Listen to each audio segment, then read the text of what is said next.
nomor satu. Jadi penyebab utama adanya terorisme atau radikalisme itu adalah ideologi. Adapun aksi-aksi, ada banyak alasan yang menyebabkannya. Dan alasan yang banyak itu bahasa sayanya hanya trigger saja. Hanya pemicu saja. Hanya pemantik. Apa yang utama?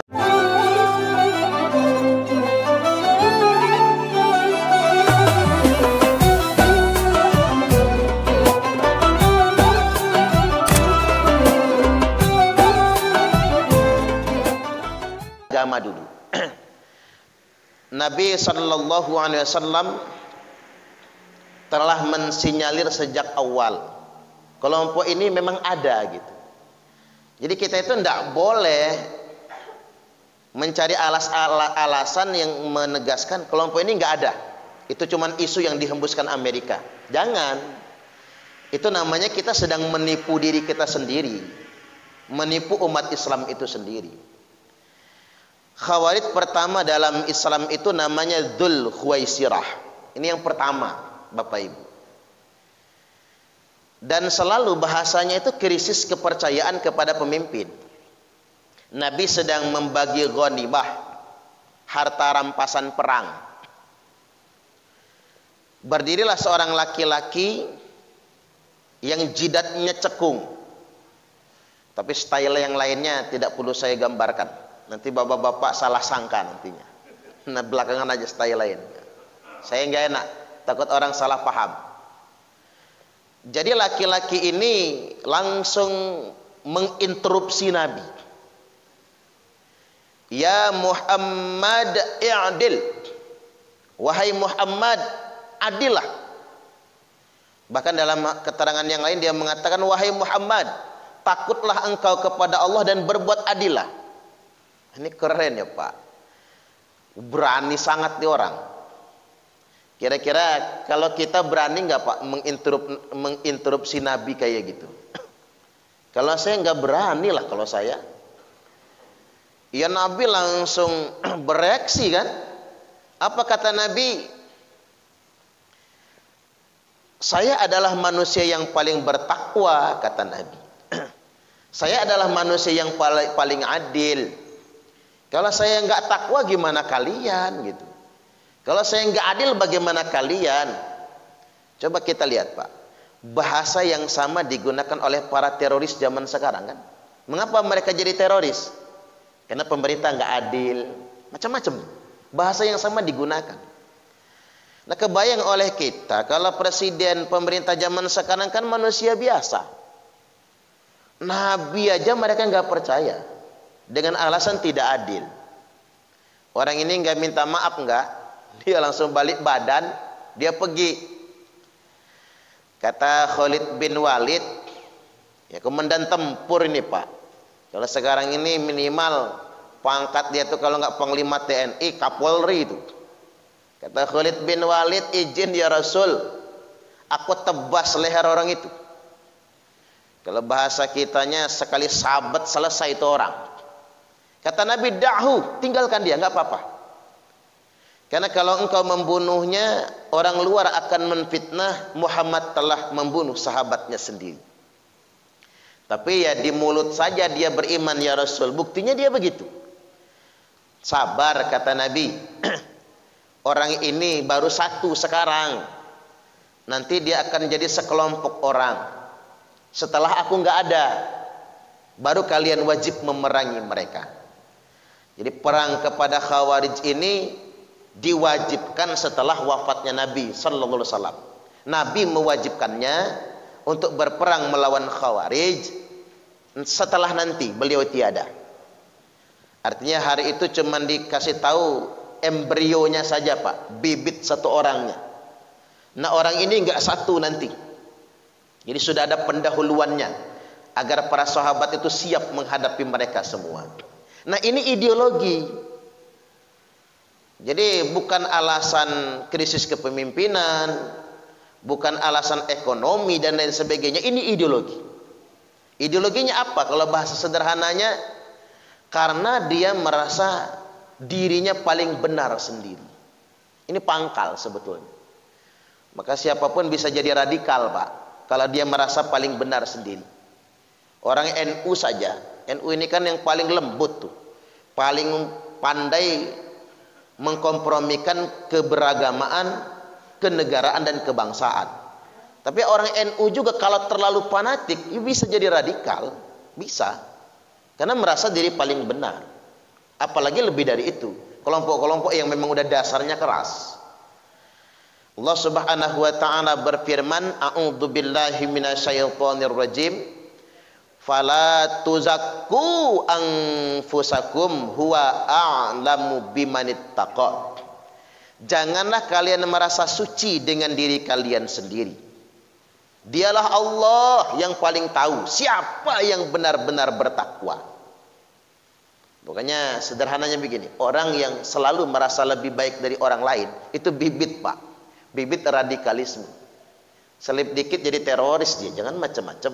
Siapapun dia, apapun alirannya, apapun pemahamannya. Baik, saya masuk ke hadis yang berikutnya lagi.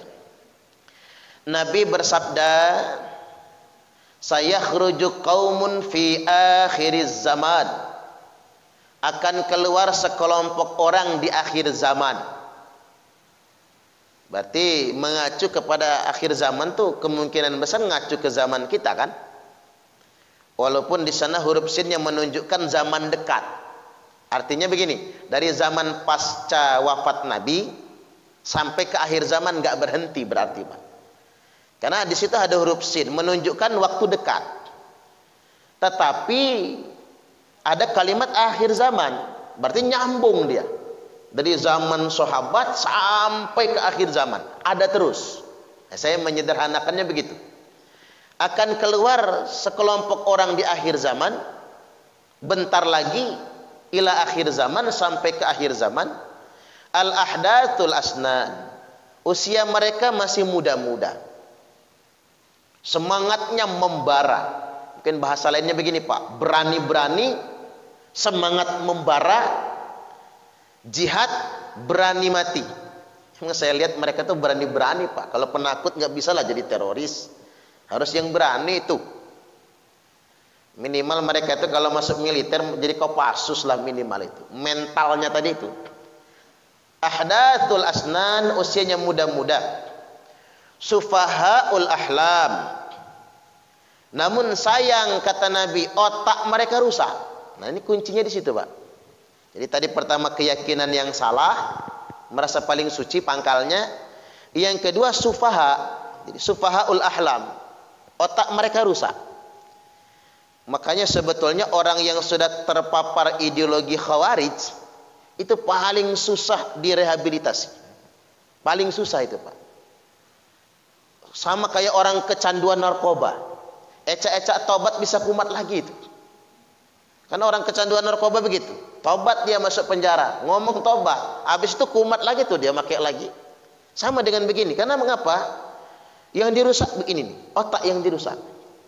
Cara berpikir yang memang sudah dirusak. Dan mereka tidak akan pernah mau berteman dengan kita. Kalaupun dia berteman, pura-pura berteman dengan kita. Sebelum memang dia benar-benar taubat.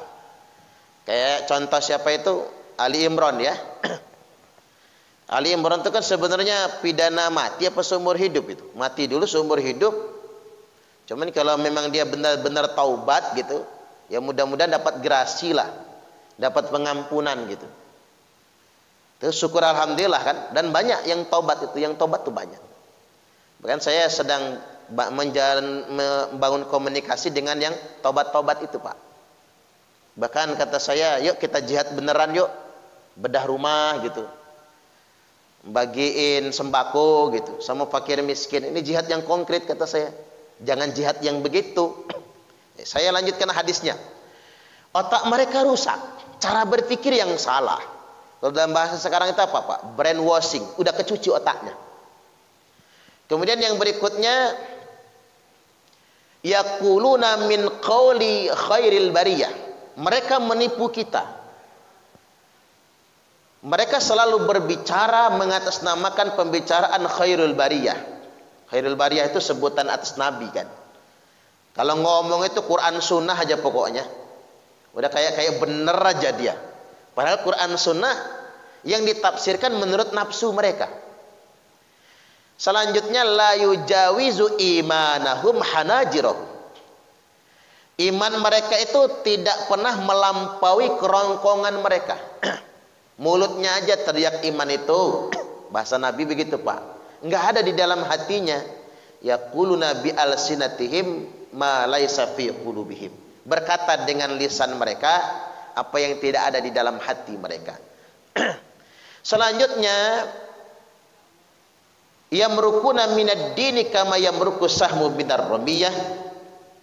Mereka akan keluar dari agama ini seperti keluarnya anak panah dari busurnya. Maksudnya apa? Hari ini dia sholat bersama kalian, besok dia akan menghalalkan darah kalian. Ya kayak Khawarij yang bunuh Imam Ali itu kan. Siapa yang nyangka Pak, uang dia sholatnya di belakang Imam Ali. Sholatnya itu selalu di sop yang paling depan. Makanya nyampe dia menikam lehernya Imam Ali kan. Imam Ali itu kalau cuma orang 10 nggak menang, nggak lawan dia itu. Cuman dicari lengahnya. Lengahnya kapan? Lagi ngimamin sholat. Orang ngimamin sholat mana pernah mikir serangan orang. Dia fokus kepada apa yang dia baca. Dan orang ini, si teroris ini Pak, pas di belakangnya. Namanya siapa? Abdurrahman bin Muljam. Hafal Quran 30 juz. Luar biasa. Ini makanya ideologi sebetulnya. Khawarij itu ideologi. Makanya susah disembuhkan Bapak Ibu. 30 juz hafal Qurannya. Pernah menjadi duta Al-Quran di zaman Umar, di zaman Utsman. Tapi itulah yang membunuh Imam Ali. Sebelum dia dieksekusi mati, dikisos, dia diperintahkan untuk bertaubat. Tertawa dia Pak. Ngapain saya tobat? Wong saya tidak pernah berbuat maksiat. Tuh jawabannya. Itulah mengapa saya katakan ideologi sebetulnya. Saya telah berhasil membunuh orang kafir di bulan suci Ramadan. Dan itu pahalanya sangat besar sekali. Bayangin, selevel Imam Ali saja kafir Bapak Ibu. Bagi mereka selevel Imam Ali loh. Apalagi cuman Jokowi Pak, Pak SBY gitu, aduh udah jelas lah. Apalagi cuman kayak kita-kita ini. Imam Ali itu kurang apa coba? Wong Nabi saja sudah menggaransi dia masuk surga kok. Bahkan kemuliaan Imam Ali itu banyak sekali disebutkan. Ana madinatul ilmi wa aliyu babuha. Saya ini kota ilmu kata Nabi, Ali pintunya. Banyak betul kemuliaan Ali itu. Wafat saja di pangkuan Ali Nabi. Nanti Ali yang memandikan saya kata Nabi. Ali yang mengkafani saya. Ali yang memasukkan saya ke liang lahat. Segitunya. Nggak mungkin kan jadi kafir seperti kata Khawarij itu. Nggak mau dia tobat. Nah itulah ideologi. Sampai-sampai di dalam riwayat dikatakan dipotong tangannya, nggak tobat. Sengaja Pak, karena dia ini mungkin yang algojonya sayang gitu. Orang ini kan ahli Quran. Kalaulah dia mau tobat saja sebelum eksekusi mati kan enak tuh. Potong tangan dulu nggak tobat. Potong kuping nggak tobat. Congkel mati, mata nggak tobat. Potong lidahnya baru dia nangis. Tapi bukan tobat. Ditanya, ngapa kamu nangis? Kalau lidah saya dipotong, saya tidak bisa lagi membaca Al-Quran. Subhanallah. Kalau bapak-bapak lihat solehnya orang Khawarij, yang bagi kita Pak, nggak masuk akal. Kalau mereka itu disebut dengan pelaku kriminal. Nggak masuk akal. Soleh sangat mereka itu. Maka sampai mati Abdurrahman bin Muljam tidak mau bertobat. Dia masih berkeyakinan telah berhasil membunuh orang kafir. Sampai segitunya. Makanya rusaknya akal mereka itu, rusaknya keyakinan mereka. Lalu hadis tadi Nabi melanjutkan, fa ainama laqitumuhum faqtuluhum. Maka dimanapun kalian jumpai mereka, perangi mereka. Nah ini jadi perintah bagi kita. Jadi memerangi terorisme itu perintah Nabi. Itu perintah. Makanya sebetulnya aparat negara dalam konteks ini Densus 88 itu menjalankan perintah Nabi. Secara normatif menjalankan perintah Nabi. Kemudian fa inna fi qatlihim ajron liman qatalahu yaumal qiyamah. Karena sesungguhnya memerangi terorisme itu pahalanya gede banget bagi yang memeranginya pada hari kiamat nanti. Tuh kan? Pahalanya gede memerangi teroris itu. Ganjarannya besar. Saya sebutkan satu hadis lagi sebelum saya bahas trigger, faktor-faktor pemicunya. Yang berikutnya Nabi bersabda, yakhruju qaumun min ummati, akan keluar sekelompok orang di tengah-tengah umatku, yaqra'unal Qur'an, mereka semua fasih membaca Al-Quran, bacaan Qurannya mantap-mantap. Tuh kata Imam Ali, kalau bukan karena Nabi yang perintahkan, aku tidak pernah berani berperang dengan Khawarij. Karena yang kita perang ini adalah orang-orang yang fasih membaca Al-Quran, dan mereka banyak yang hafal Quran, dan mereka selalu menghatamkan Al-Quran di dalam sholat tahajud. Ada riwayat yang mengatakan begini, Pak, paling telat Khawarij itu 5 hari sekali menghatamkan Quran dalam sholat tahajud. Kita mah bisa tahajud tiap malam aja deh, syukur, walaupun bacanya Al-Hakumut Takatsur. Udah syukur Bapak Ibu. Kita cari yang pendek-pendek. Nah, Khawarij itu hatam Quran dalam sholat tahajud. Paling telat 5 hari sekali, berarti 6 juz dia. Sekali sholat baca Al-Qurannya, Pak. 6 juz. Makanya saya tanya sama petugas-petugas yang nangkep itu. Mereka kalau ditangkap dalam sel kerjaannya Pak, ngaji. Dalam sel kerjaannya ngaji, Pak. Makanya ada berita yang digoreng, di framing kan, pas penangkapan di Metro beberapa bulan silam itu, ketua RT ditanya, karena ketua RT ikut menyaksikan penggeledahan, apa saja yang disita Densus? Laptop kata dia, Al-Quran, madu, kurma, habatus sauda. Ribut orang sedunia internasional, Pak. Tega, Densus, Quran aja disita gitu, madu aja disita. Padahal bukan. Yang disita itu cuma laptop doang. Nah, petugas tanya sama istrinya, Bu, ada pesan nggak buat suami ibu yang sedang kami tahan? Kemudian ibu ada titipan apa? Kata istrinya, saya titip Al-Quran, kurma, madu, habatus sauda. Tapi fitnahnya Qurannya sitaan, Pak. Allahu Akbar. Karena memang mereka rajin betul kalau membaca Quran itu. Yaqra'unal Quran, kata Nabi, mereka semua membaca Al-Quran. Nah, ini kalimat berikutnya yang betul-betul mesti kita pegang ini. Walaisa qira'atukum ila qira'atihim bisyai. Di mana bacaan Quran kalian tidak ada apa-apanya dibandingkan dengan bacaan Quran mereka. Ini Nabi loh Pak yang ngomong. Ini hadis Sahih Bukhari Muslim ini. Kalau bahasa kitanya, kalau kita mah nggak apa-apanya, nggak ada apa-apanya Pak. Terus Nabi itu kan bukan ngomong di muawanah kan? Nabi itu ngomongnya sama sahabat, Pak. Sahabat-sahabat Nabi di Masjid Nabawi. Nah, selevel sahabat saja bacaan Qurannya nggak ada apa-apanya dibandingkan dengan bacaan mereka. Apalagi bacaan Quran kita kan. Wala salatukum ila salatihim bisyai. Dan salat kalian tidak ada apa-apanya dibandingkan dengan salat mereka. Mereka kalau ke masjid lebih rajin dari kita, lebih awal. Kalau tahajud lebih panjang daripada kita. Bahkan mungkin Pak, Khawarij itu nggak pernah nonton TV.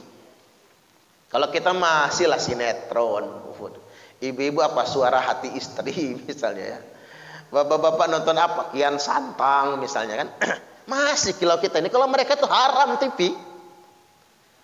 Wala salatukum ila salatihim bisyai. Salat kalian tidak ada apa-apanya dibandingkan dengan salat mereka. Wala siyamukum ila siyamihim bisyai. Puasa kalian tidak ada apa-apanya dibandingkan dengan puasa mereka. Rajin puasanya.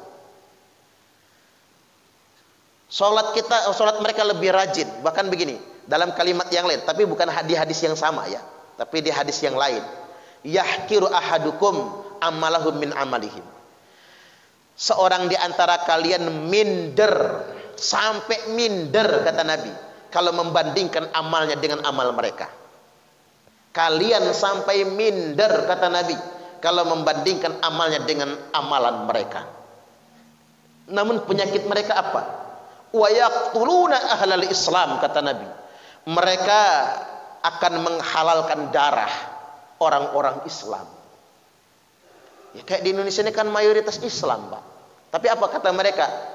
Indonesia ini negara kafir, togut, kan gitu kan? Indonesia ini kan mayoritas Islam. Jadi Darussalam, negara yang damai, tapi mereka kafir-kafirkan. Termasuk menghalalkan darah orang non-muslim. Padahal non-muslim itu dilindungi, Pak, baik yang mu'ahad maupun mustakman. Orang-orang non-muslim. Makanya Nabi bersabda, man qatala nafsan mu'ahadan lam yarah raihatal jannah. Yang membunuh jiwa non-muslim, maka dia tidak akan mencium baunya surga. Jangankan surganya, baunya aja nggak dia cium. Nah kemudian Nabi bersabda, nah ini yang hadisnya mantap benar menurut saya. Fa idza kharaju faqtuluhum. Maka apabila mereka sudah keluar, perangi mereka. Tsumma idza kharaju faqtuluhum. Kemudian apabila mereka sudah keluar, perangi mereka. Tsumma idza kharaju faqtuluhum. Apabila mereka sudah keluar, perangi mereka. 3 kali nyebutnya. Jadi kalau udah 3 kali itu, Pak, serius banget Nabi itu, serius sangat. Oh sekali aja udah serius kok, apalagi 3 kali kan? Fatuba liman qatalahum kata Nabi. Maka beruntunglah orang yang memerangi mereka. Tuh, sampai segitunya, beruntung. Bahkan dalam riwayat yang lain dikatakan begini, sejelek-jeleknya korban terbunuh adalah orang Khawarij, dan sebaik-baiknya mati syahid adalah orang yang dibunuh oleh Khawarij. Segitunya, Pak. Jadi bukan yang perang sama Quraisy, bukan yang mati di perang Badar, bukan yang mati di perang Uhud, tapi justru yang paling baik adalah yang mati berperang sama teroris. Sampai segitunya Nabi menyebutkannya. Nah baik, artinya begini, kita nggak bisa nutup mata, kita nggak bisa ngeles terorisme tuduhan saja, tidak bisa, Pak. Kalau begitu caranya kita memanipulasi ajaran agama. Kita harus percaya dulu ada yang sedemikian rupa. Nabi sudah memberikan sinyalemen, dan memang Islam tidak mengajarkannya. Mengapa saya sampaikan begini? Karena begini Bapak Ibu rahimakumullah, kalau kita benci terorisme, ya mestinya yang memerangi teroris itu bukan tugas negara, tapi yang memerangi teroris itu tugas umat Islam. Ada orang yang maling, Pak, mengatasnamakan keluarga kita, ya kita dong yang marah. Terus ada orang berbuat kriminal tapi dia mengatasnamakan Islam, mengatasnamakan jihad, kita yang mesti marah. Ini tugas seperti ini bukan tugas aparat penegak hukum. Aparat penegak hukum kan cuma di penindakan soalnya. Tugas sebenarnya ini deradikalisasi itu tugas ulama, ustadz.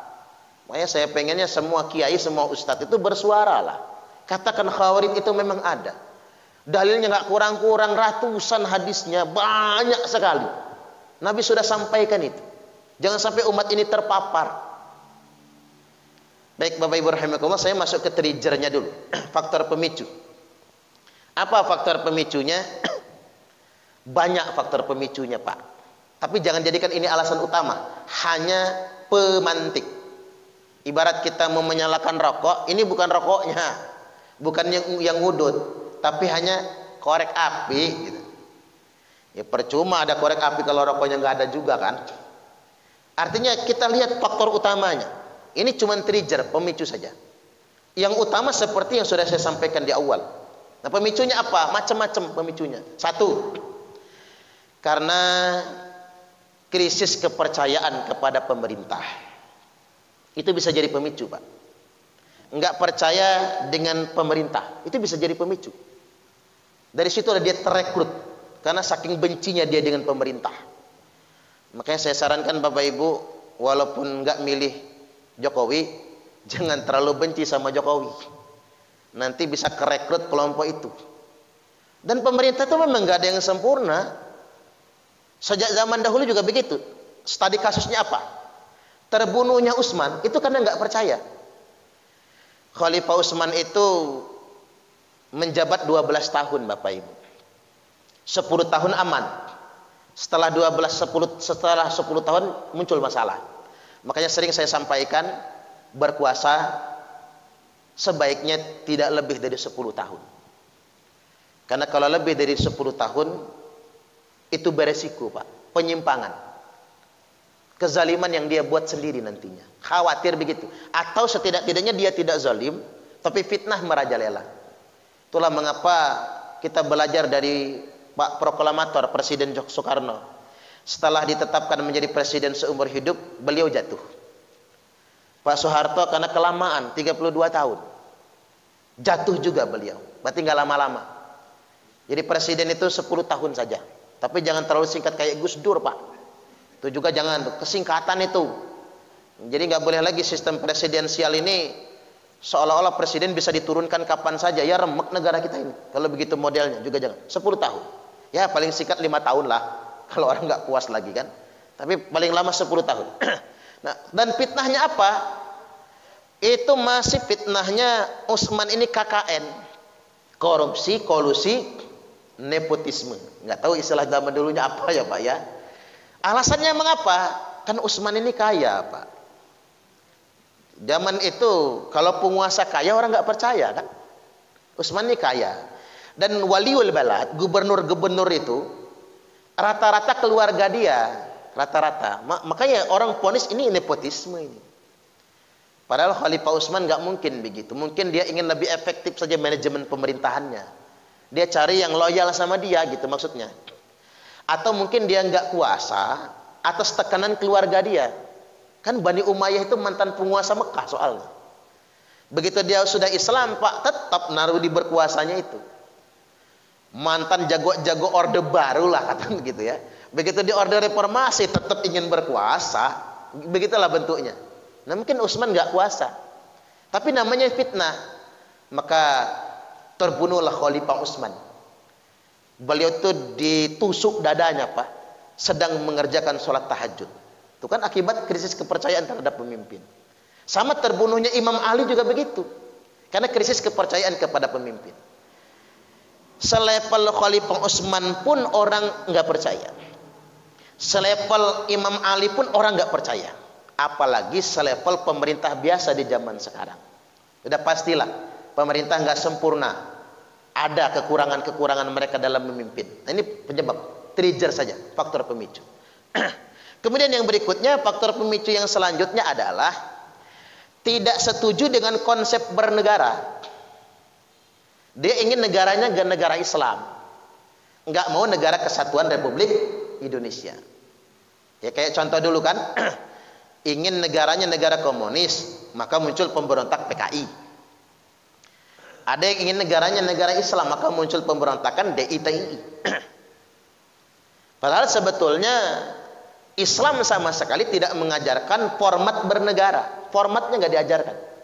Bentuk negara itu kayak mana? Tidak diajarkan dalam Islam. Tapi Islam mengajarkan tentang bagaimana prinsip etika bernegara, keadilan, sebagainya. Nilai kemasyarakatan, musyawarah mufakat dan lain sebagainya. Tidak setuju dengan konsep negara. Itu trigger, faktor pemicu.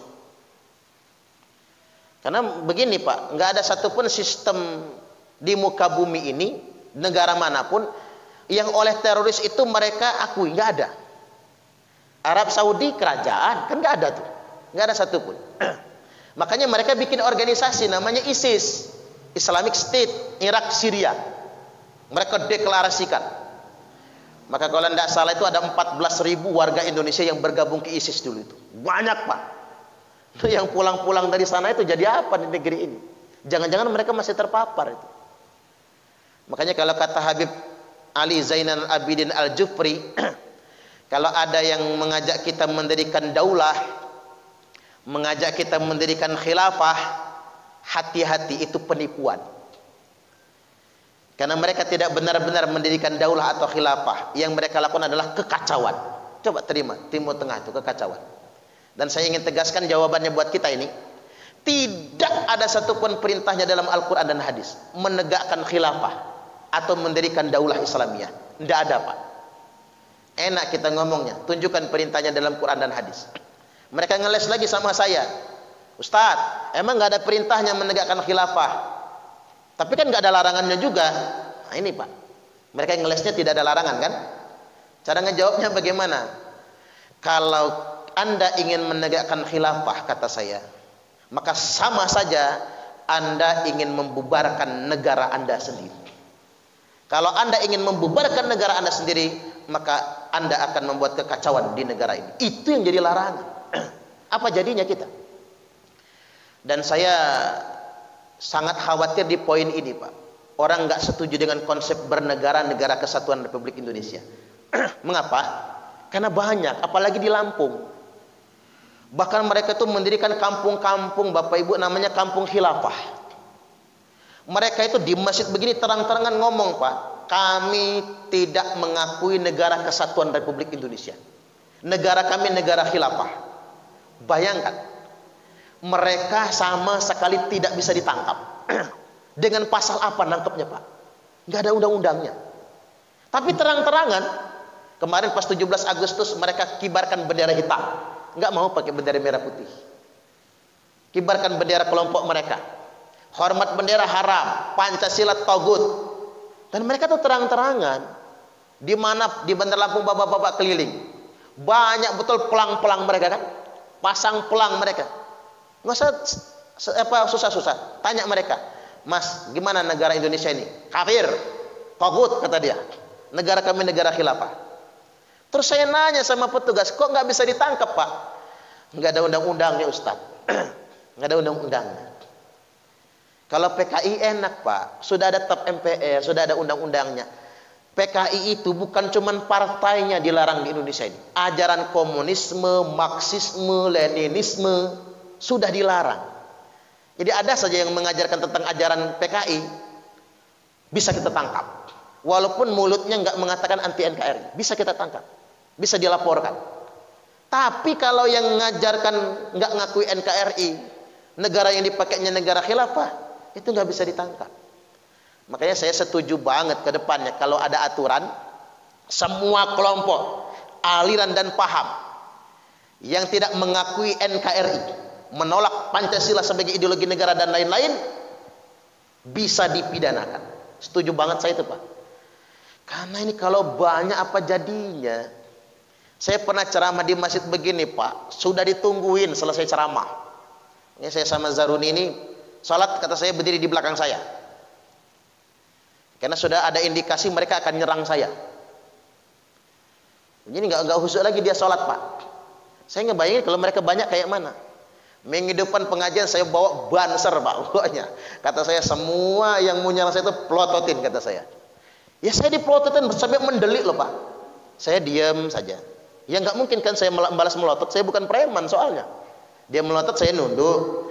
Tunggu kamu orang, anak buah saya yang melototin nanti, kata saya. Sampai segitunya, Pak. Nah kalau banyak mereka, nggak bisa saya ceramah begini, percayalah. Saya ceramah bulan Oktober kemarin, Pak. Padahal nggak sedetil ini, saya ceramah umum-umum saja. Itu saya diserang dari belakang. 10 meter lagi mau sampai ke saya, langsung disambar leher orang itu. Saya ngebayangin kalau orang ini banyak, bisa cilaka saya, Pak. Bener aja. Sampai segitunya. Nah ini nggak boleh banyak. Kita harus perangi yang kayak gini. Nggak aman negara kita ini nantinya. Jadi sekali lagi yang kedua, trigger faktor pemicunya tidak setuju dengan konsep bernegara kita. Makanya kalau di Arab Saudi itu langsung disikat. Arab Saudi itu kebijakannya sangat represif yang kasar itu ya. Mereka itu lebih keras daripada subversif. Langsung tangkap, hukum pancung di Arab Saudi itu. Karena mereka nggak mau dirongrong negaranya gitu. Kalau di Malaysia itu apa? Ditangkap, masukin penjara, baru disidang setelah 25 tahun kemudian. Terbukti bersalah atau tidak, baru disidang 25 tahun kemudian. Itu di Malaysia. Makanya negara yang hukumnya paling longgar terhadap radikalisme Indonesia, Pak. Itu paling longgar itu hukumnya. Kalau di Amerika Serikat itu dibawa kemana? Guantanamo. tanpa diadili.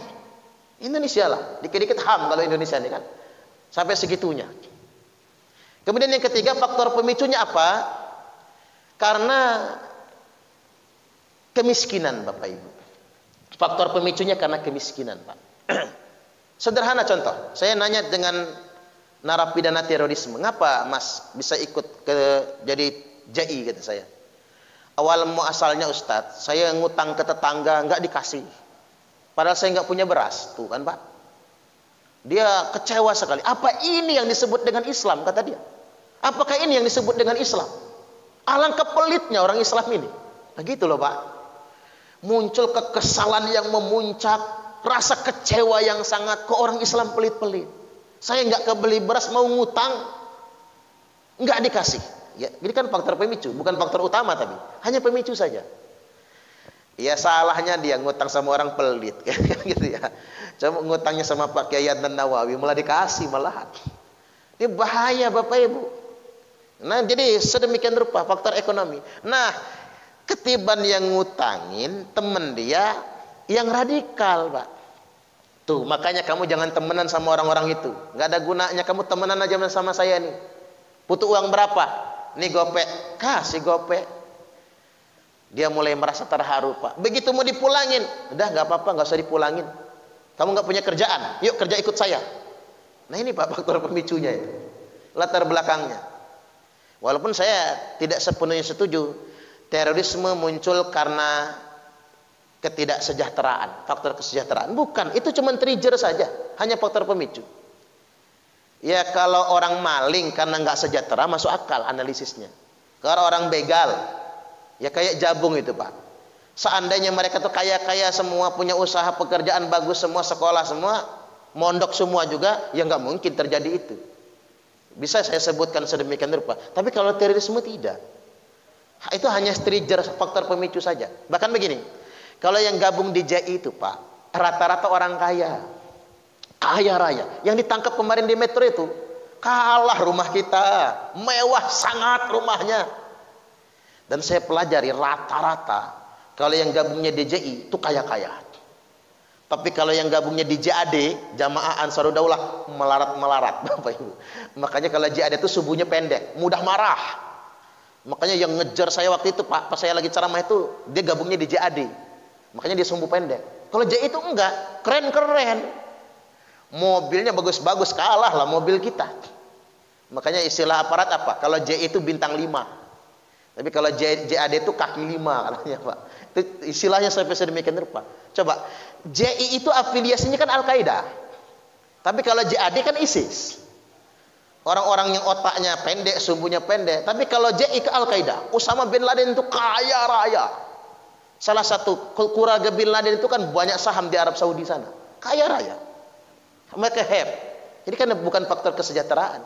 Bahkan di penjara mereka tuh bisa ngutangin apa? Napi yang lain. Kalau nggak bisa bayar, udah nggak apa-apa, nggak bisa bayar. Tapi kami ikut saya ya. Segitunya Pak. Jadi nambah anggota dia. Jadi hanya faktor pemicu saja. Kemudian yang berikutnya, karena faktor penegakan hukum. Saya ambil contoh begini Pak.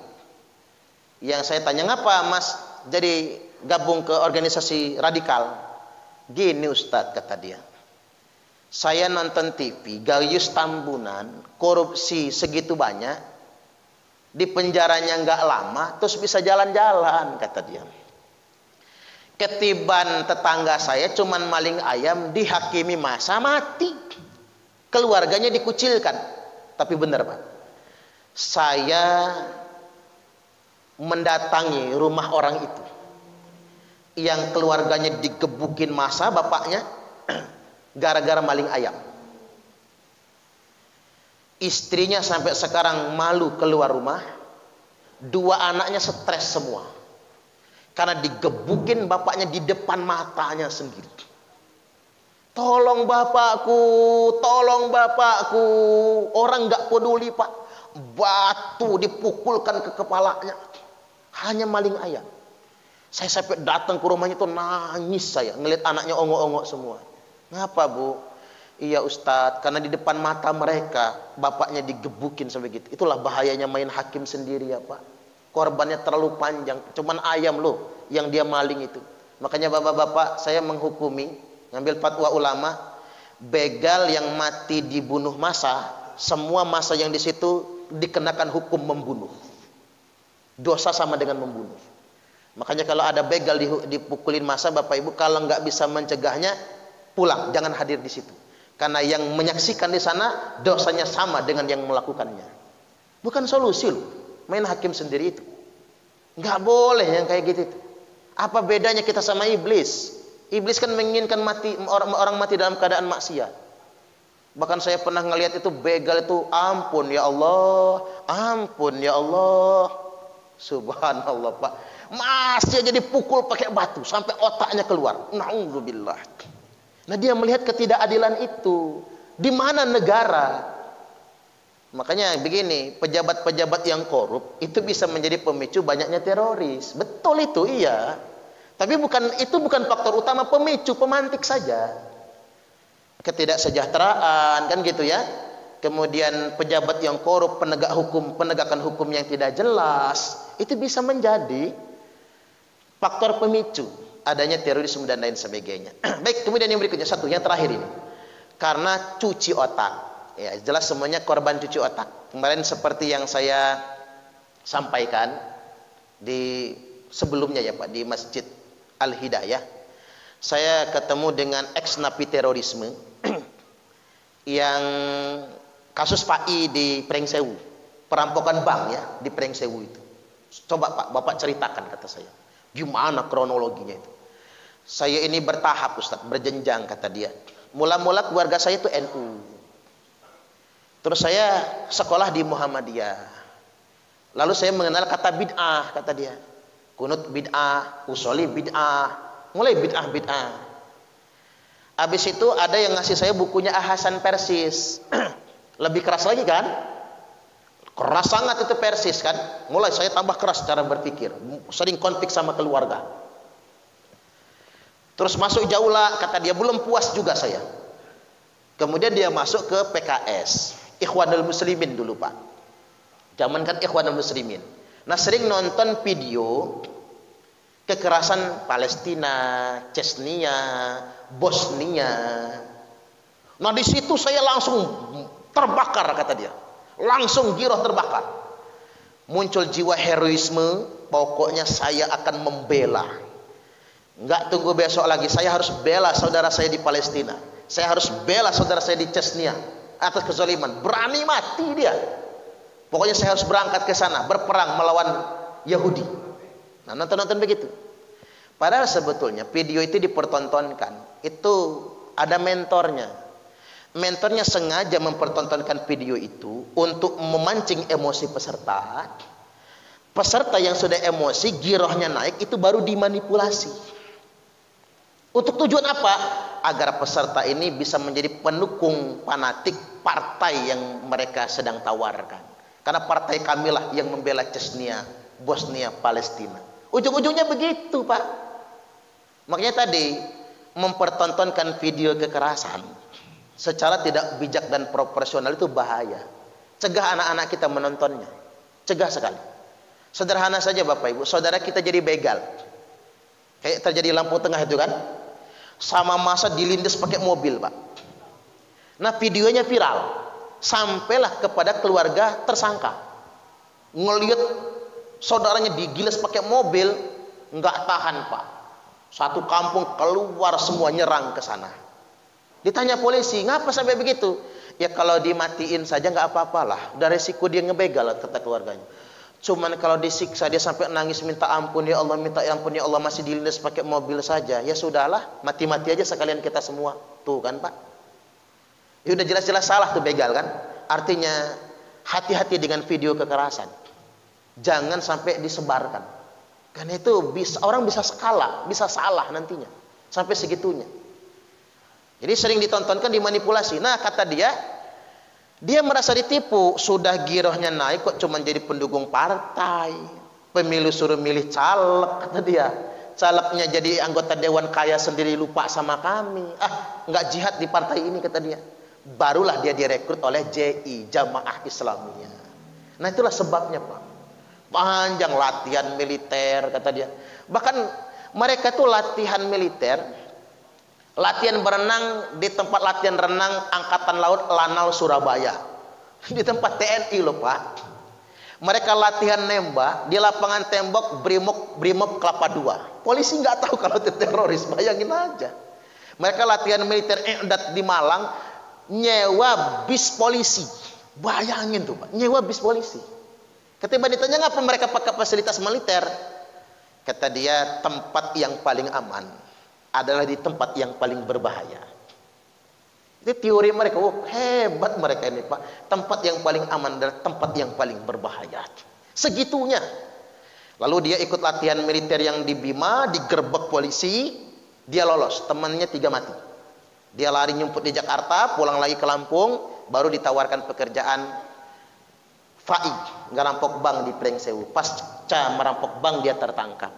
Nah, kemudian dia sekarang insyaf gitu, ingin berubah. Ini korban cuci otak. Jadi sekali lagi Bapak Ibu, hati-hati, kita semua punya tugas yang sama. Bahkan banyak aliran-aliran yang semi radikal, bukan radikal ya Pak, semi radikal, yang di situ aliran tersebut banyak mempengaruhi anak-anak kita. Makanya kalau milihin pondok Subangsaran ya Pak, jangan asal pondok lah. Jangan asal pondok. Kalau di pondok itu semuanya udah bid'ah, mending gak usah ya Pak. Masa dia akan membid'ahkan tetangganya sendiri atau keluarganya sendiri? Cium tangan orang tua haram, hormat bendera haram, itu udah bibit tuh. Walaupun kayaknya bagus pondok itu, jangan masukkan. Apalagi lebih daripada itu, menyatakan negara ini negara tagut. Banyak pondoknya Pak, tapi susah nunjuknya gitu, gak enak rasanya. Banyak yang sudah terindikasi ke arah sana. Rumah-rumah tahfiz makanya yang sedemikian rupa. Ada bahkan sekolah TK, SDIT yang mengajarkan tadi hormat bendera haram. Tapi enggak semua SDIT, cuman beberapa saja ya. Artinya memang kewaspadaan orang tua, jangan mudah memasukkan anak ke dalam sekolah apapun. Khawatir nanti anaknya jadi korban cuci otak. Kalau sudah kecuci otaknya, apa jadinya nantinya? Baik, demikian kita buka sesi tanya jawab. Saya persilakan. Kalau ada silakan Pak.